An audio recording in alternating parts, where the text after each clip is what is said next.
Peri-Peri chicken is a South African recipe that's really popular at a restaurant called Nando's. Here's my Instant Pot version. You'll need 6 bone-in chicken thighs, 2 tablespoons of red wine vinegar, 2 tablespoons of lemon juice, 2 tablespoons of coarsely chopped garlic, 2 tablespoons of coarsely chopped ginger, about a teaspoon of chopped rosemary, 1 tablespoon of dried oregano, 2 tablespoons of hot sauce, 2 tablespoons of paprika, 3 tablespoons of olive oil, 1.5 teaspoons of salt, half a teaspoon of black pepper, 2 teaspoons of onion powder, and 1 tablespoon of honey.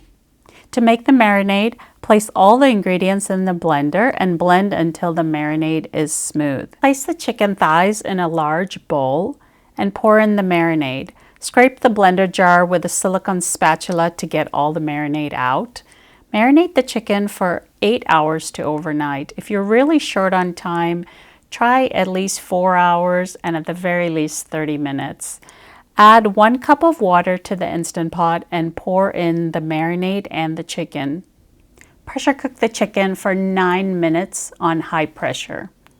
Do a natural release of pressure and using a slotted spoon or tongs, transfer the chicken from the Instant Pot to a large plate or bowl. And in sauté mode, heat the remaining sauce until it's reduced and thickened, about 10 to 15 minutes. We'll use this sauce to serve with the chicken.